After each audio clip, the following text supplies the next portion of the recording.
Well, hello good people. I've just got home this afternoon, been away for a couple of weeks or so, came back overnight from Johannesburg, courtesy of Lufthansa, which was quite good. Top deck of a Boeing 747-800 with a lie flat bed, so it could have been a lot worse. Anyway, I'm just messing around with the cover for here, coming on very well. The next thing is really to drill bolt holes through the thicker piece of plate that I fitted there and get that all ready to go on properly. Anyway, this film is not really about the Ford. For something to read on the journey home, I downloaded several 1935 copies of Flight magazine from the Internet Archive. I like going through the articles and adverts. This monospar advert made me chuckle, with prices to suit all pockets. But who wouldn't want a Bristol fighter with engine installed for £25?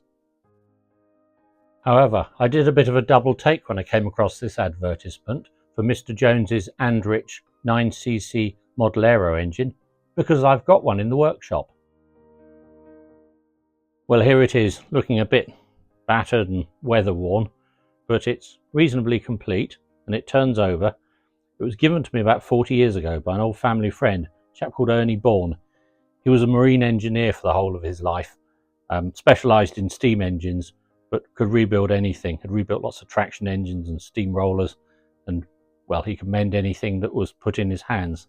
He made this from a set of castings before the Second World War, and knowing I was keen on aeroplanes, one day he just presented it to me, said I might as well have it. I always assumed that this little engine was a bit of a one-off, but the article there in the magazine had some dimensions as well. So 5.5 inches high, which it would be pretty much if it had the spark plug in. 4.5 inches long from the back of the carburetor to the, I know this perspective view isn't very good, 4.5 inches on the back of the carburetor to the propeller, that's about right, and 2.5 inches wide, which it pretty much is across those lugs on the side of the crankcase. So I'm sure it is. It also says it's 9cc. I thought, just for a bit of fun, why don't we take it to pieces? There's only a few screws to take out, and we can work out the cubic capacity. The carburetor unscrews straight off the back. I'll take it off now. I know I messed around with this as a teenager a bit, but I don't think I did any damage to it. I didn't ever get it going, because I never made any parts that were missing. I think it possibly had a needle. This is a 3-minute fuel tank, according to what I found on the internet today. I found another couple of pieces about the engine that I'll put up on the screen at some point during this film. That was a 3-minute carburetor, including the fuel bowl as well. And that there is a little air hole to let air in. Obviously, that's filled up with petrol with a bit of oil in it, as it's a two-stroke. And it's sucked up. That's the venturi there, so it's obviously sucked up and in. So I think this is probably meant to have a needle on the end of it or something. I really don't know. It's one of the many things to find out. The cylinder just unscrews. And it's got a cast iron piston with no rings on it whatsoever. Interestingly, again, the blurb for the engines finished by the factory say they have 2 well-worthy piston rings. But this is just a very good fitting cast iron piston. It's got that little sort of squish thing on there. I suppose that's all to do with being a two-stroke and making the mixture go the right way around the combustion chamber. Point the cylinder bore at the camera. It's very good. I had a pair in it years ago, and I know it was clean as a whistle then, and it's always had oil in it. It's been sort of kicking around in various boxes. In fact, for ages it was tucked away, and I found it a couple of months ago when I put the new shelves up for the lathe, so it's been sitting by the lathe ever since. It had a spark plug originally. It needs a bit of a clean up on the outside generally. That's obviously the carburetor inlet, because that transfers through to the crankcase, it being a two-stroke, and it's got this transfer port silver soldered on the outside. I can't see any silver soldering here, so I guess this was all turned from the solid and then just the transfer port and these ports soldered on, and of course that's the exhaust there, which is just sort of hacked out. I'll give it all a good clean up. The main thing is just to keep it nice and oily so nothing important corrodes. As the capacity was given in cc, then I'll measure it all in metric, and 22 millimeters. So that's effectively a radius of 1.1. I could get a calculator out, but of course we're looking at pi r squared as our formula. Quite like doing maths longhand. So pi 3.14 we'll call it, and r squared, well, if it was 1, then r squared would be 1. So it's basically 3.14 times 1.1. So we can just add on 314 there. That gives us an area of 3.454 as far as I'm concerned. So all we need to do now is measure the stroke. And I haven't got my glasses with me, but at top dead center, the top of the piston, not the little squishy bit, but the top of the piston crown is about 46 millimeters up. So if I rotate it to bottom dead center, measure it now, it's about 23 millimeters up. So it's that times 2.3 is the cubic capacity. Well, you can round that one down a bit, that one up a bit. It's basically 3 times 3 or thereabouts, which makes 9. So I think we can say it's 9 cc or as near as damn it. For the sakes of 5 small screws, we might as well take the back off the crankcase and have a look at the crank pin and how the crankshaft is made.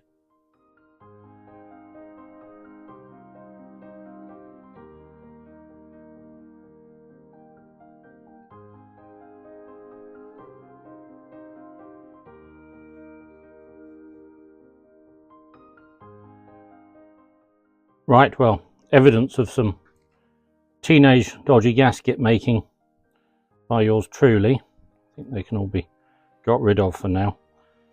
I don't think it needs a gasket. It's got a recess actually machined on there, which I probably never even took any notice of before. I think just some sealant on it. You can see it's a built-up crank with crank pin. That's silver soldered in. I guess one has to undo this to get the crank pin out, or the crankshaft out. Now the blurb says it has a long cast iron bearing, and I can actually see in there, well, you can see with the light very well at all, but it's definitely a cast iron bearing. It's steel looking, but it's not steel obviously. Then the rod, well, that appears to be a sort of steel on steel job. They ran these things with a vast amount of oil in the system. It says in the sort of information sheet 6-to-1 with engine oil and petrol. So I think it was a pretty oily affair when it was running. Of course, they only ran briefly because they were for free flight models. But anyway, that's the inside of the motor. All looks pretty good. There's a bit of end float on this. I don't know whether one could get rid of that. I suppose by undoing this and possibly even putting a bit of a washer behind that, maybe a cast iron washer. I've got plenty of cast iron. Anyway, a bit of a job for the future. I'll put it all back together again.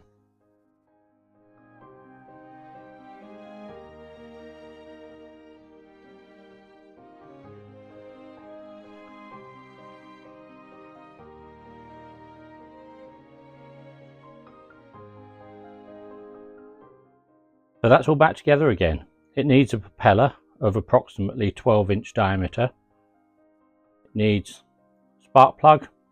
Needs a make and break. Now, on here, I didn't show it earlier, but on here, there's a flat, and the contact breaker clamps to the front of the crankcase there. So I need to make something up with a contact breaker and a condenser.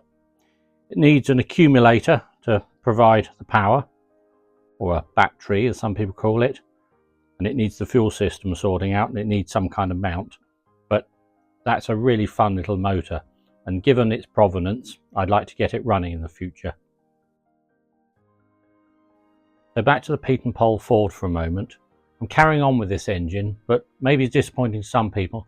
I'm not continuing making a propeller for it.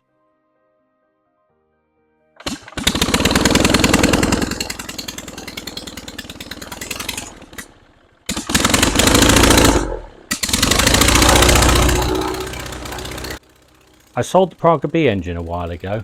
I'm really glad I've sold it because it's going on a Heath Parasol that a friend of mine's building.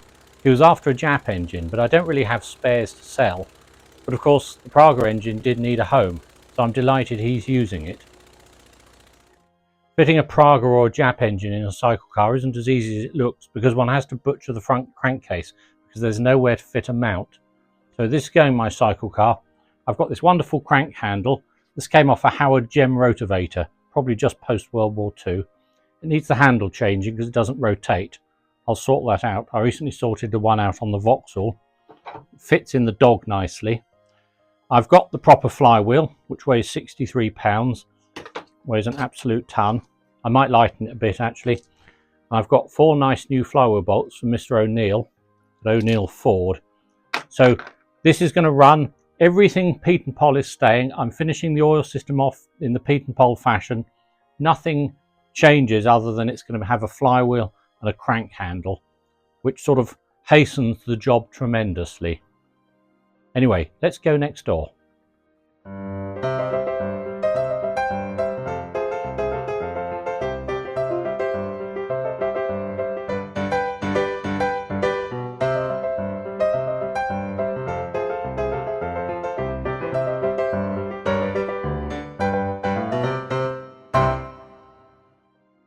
We're in the Aronca shed. You can see a longer one on the right hand side of the picture, and under this sheet, ta-da! It's a Lycoming G0145, late 1930s design. This one is actually 1946, I believe. I picked it up recently for a song. It needs a propeller, so I'm going to use that propeller blank to make a nice 6-foot prop for this. It's actually in very good condition. It was overhauled about 35 years ago and has never run since. It comes complete with ancillaries which need a bit of a look at. It basically needs servicing, top cover taking off. I think we'll take the sump off as well, have a good look inside, go through the history, sort the ancillaries out, make a whole load of new leads up. You'll notice one spark plug on the right hand side, second from the bottom, is a motorcar spark plug. They're NGKs, I think they're AB6s. I haven't got my glasses on so I can't read what it says on the side, but they are an excellent fit. They're much better than the Champions and I can use automotive leads. Anyway, I'm not going to get into it now, but this is where the propeller blank is going. Of course, it'll end it bolted on the back of the Vauxhall. We can take it out in the garden and rev the hell out of it. It'll be good fun. So that's where things are going. It's time for me to pack up and go to bed. So I slept on a 747 last night, and the night before I flew from Canary Islands to Johannesburg, so it'll be quite nice to climb into a proper bed for the first time in 2 days. As always, thank you for watching.